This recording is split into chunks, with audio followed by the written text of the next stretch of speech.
Operation Sindoor briefing. ఎవరి Sofiya Vyomika internet desk. Pahalgam ఉగ్రదాడి భారత్ ప్రతీకారం తీర్చుకుంది. పాక్ పిఓకేలోని 9 స్థావరాలపై విజయవంతంగా దాడులు నిర్వహించింది. ఈ మెరుపు దాడులకు సంబంధించిన వివరాలను కేంద్ర రక్షణ విదేశాంగ శాఖ బ్రీఫింగ్ ఇచ్చింది. భద్రతా బలగాలకు చెందిన 2 మహిళలు దాడుల వివరాలు వెల్లడించడం అందరి దృష్టిని ఆకర్షించింది. ఇంత క్లిష్టమైన ఆపరేషన్ గురించి దేశ ప్రజలకు వెల్లడించిన వారిద్దరే colonel Sofiya Qureshi, wing commander Vyomika Singh. ఎవరి కర్నల్ సోఫియా ఖురేషీ? గుజరాత్కు చెందిన సోఫియా బయోకెమిస్ట్రీలో పోస్ట్ గ్రాడ్యుయేషన్ పూర్తి చేశారు. ఆమెకు పీస్ కీపర్గా అపార అనుభవం ఉంది. ఐరాసకు చెందిన పీస్ మిషన్లో భాగంగా 2006లో కాంగోలో విధులు నిర్వహించారు. 2016లో పూణేలో జరిగిన ఎక్సర్సైజ్ 18 పేరిట భారత ఆర్మీకి చెందిన బృందానికి నాయకత్వం వహించి చరిత్ర సృష్టించారు. అది మల్టీనేషనల్ మిలిటరీ ఎక్సర్సైజ్. దానిలో 18 దేశాలు పాల్గొన్నాయి. అన్ని దేశాలు ఉన్నప్పటికీ ఒక భారత బృందానికి మాత్రమే మహిళా నాయకత్వం వహించడం గమనార్హం. అప్పుడు బలగాలు శాంతి పరిరక్షక కార్యకలాపాలు, మందుపాతర తొలగింపుపై దృష్టి సారించాయి. 1990లో సోఫియా సైన్యంలో చేరారు. ఆర్మీ సింగిల్ కోర్కు చెందిన సీజర్డ్ ఆఫీసర్. 3 దశాబ్దాల ప్రయాణంలో ఆమె రాజీలేని వైఖరి ప్రదర్శించారు.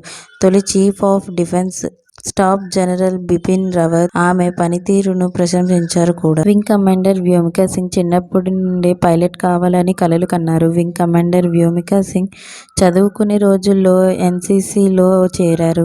ఇంజనీరింగ్ విద్యను పూర్తి చేసిన ఆమె తన కలకు తగ్గట్టుగా భారత వైమానిక దళంలోని హెలికాప్టర్ పైలట్గా వృత్తి జీవితాన్ని ప్రారంభించారు. డిసెంబర్ 18, 2019న ఫ్లయింగ్ బ్రాంచ్లో శాశ్వత కమిషన్ హోదా పొందారు.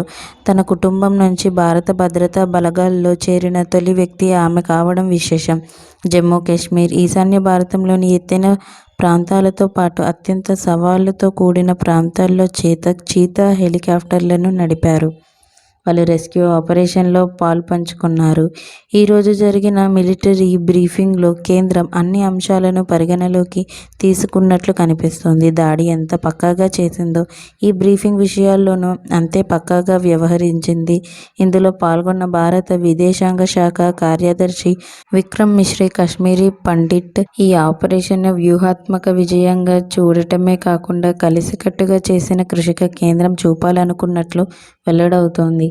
మహిళలు నాయకత్వం వహిస్తారు, ప్రతీకారం తీర్చుకుంటారని వెల్లడి చేయాలనుకుందని తెలుస్తోంది.